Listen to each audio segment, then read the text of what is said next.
ဤနှုတ်ကပတ်တမန်ကျမ်းစာကတော့ဖယားသခင်ကပရောဖက်ယေဇကျေလကနေတဆင့်ယူဒဘေးမှာပတ်လည်မှာရှိနေတဲ့လူမျိုးတော်၄မျိုးကိုပြင်းစွာသောဆုံးမခြင်းကိုပေးမယ်ဆိုပြီးတော့မှဆန့်ကျင်ပရောဖက်ပြုတော်တမန်ကျမ်းစာဖြစ်ပါတယ်ပေါ့နော်အားလုံးမင်္ဂလာပါဘုရားသခင်ကျေးဇူးတော်ကိုချီးမွမ်းပါတယ်ဒီနေ့တော့ပြင်းစွာသောဆုံးမခြင်းဆိုတဲ့ခေါင်းစဉ်နဲ့ကျွန်တော်တို့ဆင်ခြင်ခွင့်အားယူဖို့ဖြစ်ပါတယ်ယေဇကျေလနဂတိကျမ်းအခန်းကြီး25ငွေ7ပြင်းစွာသောဆုံးမခြင်းနှင့်တကွာကြီးစွာသောအပြစ်ဒဏ်ကိုပေးမည်ထို့သောငါ၏ချင်းရဲပြည်စီခြင်းကဒဏ်ပေးသောအခါငါသည်ထာဝရဘုရားဖြစ်ကြောင်းကိုသူတို့သိရကြလိမ့်မည်ဟုအရှင်ထာဝရဘုရားမိန့်တော်မူ၏ဤနှုတ်ကပတ်တမန်ကျမ်းစာကတော့ဘုရားသခင်ကပရောဖက်ယေဇကျေလကနေတဆင့်ယူဒဘေးမှာပတ်လည်မှာရှိနေတဲ့လူမျိုးတော်၄မျိုးကိုပြင်းစွာသောဆုံးမခြင်းကိုပေးမယ်ဆိုပြီးတော့မှဆန့်ကျင်ပရောဖက်ပြုတော်တမန်ကျမ်းစာဖြစ်ပါတယ်ပေါ့နော်ဆိုတော့ကျွန်တော်တို့ယေဇကျေလနဂတိကျမ်းအခန်းကြီး25ကိုပြန်ကြည့်မယ်ဆိုလို့ရှိရင်ဘုရားသခင်ကယူဒဣတေလအနားမှာရှိတဲ့လူမျိုး၄မျိုးပေါ့နော်အမျိုးအနွယ်၄မျိုးကိုသူကအမျက်ဒေါသဆန့်ကျင်ဘက်ပြောခဲ့တယ်ဆိုတော့ကြော်တွေ့ရတယ်ပထမမျိုးကတော့အမနုမျိုးဖြစ်တယ်ဒုတိယကတော့မောဘဖြစ်တယ်တတိယကတော့အေဒုံဖြစ်တယ်စတုထကတော့ဖိလိတိလူတို့ဖြစ်တယ်ပေါ့နော်ဒီအမျိုးတွေကယူဒပတ်ချလဲမှာနေကြတယ်ယူဒအနားမှာနေကြတယ်အဲ့တော့ယူဒဣတေလတွေအတွက်အကူအညီမဖြစ်ဘဲနဲ့သူတို့ကယူဒဣတေလဒုက္ခရောက်ဖို့အတွက်ကိုသူတို့ကအမြဲတမ်းကြံစနေတဲ့သူတွေဖြစ်တယ်အထူးသဖြင့်ဖိလိတိလူတွေကတော့အမြဲတမ်းသူတို့ကအညှိုးထားပြီးတော့မှယူဒနဲ့အမြဲတမ်းတိုက်ပွဲတွေတိုက်ပြီးတော့မှယူဒပျက်စီးကြောင်းကိုအမြဲတမ်းကြိုးစားနေတဲ့အမျိုးဖြစ်တယ်ပေါ့နော်ပြီးတော့ဒီအမျိုးတွေကဖျားသခင်ကယူဒကိုဆုံးမပြီးတော့ဗဗုလုန်ကိုဖျားသခင်ကဖမ်းသွားချုပ်ထားစေတဲ့အခါမှာသူတို့ကဒါကိုနှစ်ထောင်အားရတယ်ပေါ့နော်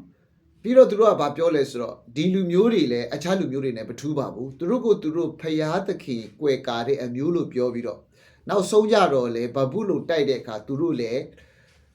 ကြုံဖြစ်ရတာပဲဆိုပြီးတော့မှဒီလူမျိုးတွေကအခြားလူမျိုးတွေမထူးပါဘူးဆိုပြီးတော့မှပြောတယ်ပေါ့နော်ဒီຢာတွေကဖျားသခင်ရဲ့အမျက်ဒေါသကို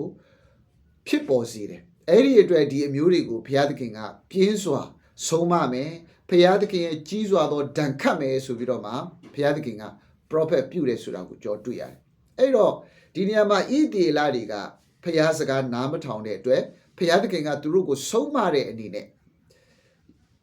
ဗဗုလုန်ပြည်ကိုထည့်ပေးလိုက်တာဖြစ်တယ်သူတို့ကိုတော့ဘုရားသခင်ကဖျက်ဆီးမှာမဟုတ်ဘူးဘုရားသခင်ကသူတို့ကိုဆုံးမပြီးတော့မှပြန်လဲကယ်တင်မှာဖြစ်တယ်ဒါပေမဲ့သူ့အနားမှာရှိတဲ့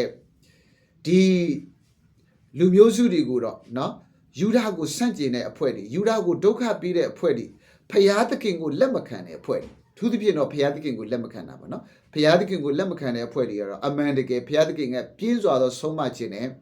ဘုရားသခင်ရဲ့ကြီးစွာသောဘေးဒဏ်ကိုသူတို့ခံရမယ်ဆိုတဲ့အကြောင်းကိုဤယေဇကျေလနဂတိကျမ်းထဲမှာပရောဖက်ပြုထားတာဖြစ်တယ်အဲ့တော့ကျွန်တော်တို့ဗျာဒိတ်ကိုပြန်သွားတဲ့အခါမှာဘုရားသခင်ရဲ့အမျက်တော်ဖလားဘုရားသခင်ရဲ့ဘေးဒဏ်ခတ်မဲ့အချိန်ကာလဆိုတာရှိတယ်အဲ့ဒီအချိန်ကာလမှာအဲ့ဒီဘေးဒဏ်ကြီးကာလနော်ဘုရားသခင်ရဲ့အမျက်တော်ဖလားကြတဲ့အချိန်မှာ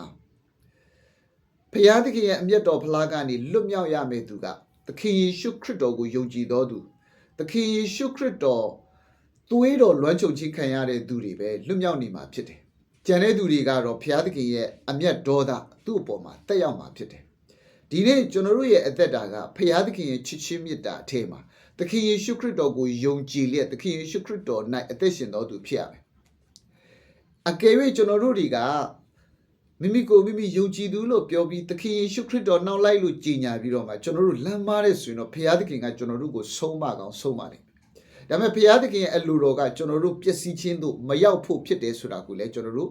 မေ့ထားလို့မရဘူး။ဒါပေမဲ့ဒီနေ့သခင်ယေရှုခရစ်တော်ကိုမယုံကြည်သောသူတွေသခင်ယေရှုခရစ်တော်ကိုသခင်ယေရှုခရစ်တော်ရဲ့သာသနာကိုဖျက်ဆီးသောသူတွေသခင်ယေရှုခရစ်တော်ကိုယုံကြည်သောသူတွေကိုညှဉ်းပန်းနှိပ်စက်သောသူတွေကတော့ဒီနေ့မှာဘုရားသခင်ရဲ့အမျက်တော်ဖလားဘုရားသခင်ရဲ့ဘေးဒဏ် ကြီးစွာသောဘေးဒဏ်ကိုသူတို့ကအမှန်တကယ်ခံရမယ့်နေ့ရက်ကိုရောက်ရှိလာမှာဖြစ်တယ်။ဒါကိုတော့ကျွန်တော်တို့တွေကယုံကြည်ခြင်းနဲ့အသက်တာကိုအစေလျှောက်လန်းနေဖို့ပဲဖြစ်တယ်။ဒီနေ့ကျွန်တော်တို့ကသခင်ယေရှုခရစ်တော်ကိုသာယုံကြည်လက်သေသည့်တိုင်အောင်ယုံကြည်ခြင်း၌သက်စာရှိဖို့လိုတယ်။ဒါဆိုရင်တော့ကျွန်တော်တို့ကပြင်းစွာသောဆုံးမခြင်းဘေးဒဏ်တွေကနေကျွန်တော်တို့ကလွတ်မြောက်မှာဖြစ်တယ်ပေါ့နော်။အဲ့တော့ချစ်တော်မိဘညီကိုမောင်နှမတို့ဒီနေ့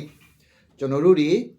သခင်ယေရှုခရစ်တော်ကိုသာယုံကြည်လက်သခင်ယေရှုခရစ်တော်၌သာအသက်တာကိုရှောက်လန်းလျက်ကျွန်တော်တို့ရဲ့ယုံကြည်ခြင်းကိုသေသည့်တိုင်အောင်စုပ်ကိုင်ထားပြီးတကားလားဖျားသခင်ရဲ့ပြင်းစွာသောဆုံးမခြင်းတွေဖျားသခင်ရဲ့ပြင်းစွာသောဒဏ်ပေးခြင်းတွေကနေလွတ်မြောက်ရတဲ့ယုံကြည်သူတွေဖြစ်စေဖို့ဖျားသခင်၌သာအစဉ်တစ္ဆာတည်သောယုံကြည်သူတွေဖြစ်စေဖို့ဝင်ငါခွန်အားပေးပါရယ်ရောက်စီတိုင်းကိုဖျားသခင်ကောင်းချီးပေးပါစေဆုတောင်းကြပါစို့အဖဖျားသခင်ရှုခရစ်တော်ကိုကယ်တင်ရှင်ဖြစ်ယုံကြည်ပါ၏နှုတ်ကပတ်တော်အတွက်ကျေးဇူးတော်ကိုချီးမွမ်းပါတယ်သားသမီးတို့သည်ဖျားသခင်ကိုသာအစဉ်ယုံကြည်လက်သခင်ယေရှုခရစ်တော်ကိုသာလျှင်ကယ်တင်ရှင်ဖြစ်ယုံကြည်အသက်ရှင်လျက်ဖျားသခင်ရဲ့ပြင်းစွာသောဆုံးမခြင်းနဲ့ဖျားသခင်ရဲ့ကြီးစွာသောဘေးဒဏ်များကနေလွတ်မြောက်ရသောအခွင့်နှင့်ဖျားသခင်ချစ်ချင်းမြတ်တာအထဲမှာအစဉ်ကျေးဇူးတော်ချီးမွမ်းရသောအခွင့်ကိုရရှိနိုင်ပါမည်အကြောင်းတပါးကြီးသောတာတော်သခင်ရှုခရစ်တော်၏မြတ်သောနာမကိုမြည်ပြည့်ဆုတောင်းပါ၏ဖျားသခင်အာမင်ထာဝရဘုရားသည်တင့်ကိုကောင်းချီးပေး၍ဆောင်မတော်မူပါစေသောထာဝရဘုရားသည်တင်တိုင်းမျက်နာတော်အလင်းကိုလွတ်၍ဂိယူနာဂျေဇုပြုတော်မူပါစေသောထာဝရဘုရားသည်တင့်ကိုမျှော်ကြည့်၍ချမ်းသာပေးတော်မူပါစေသောအာမင်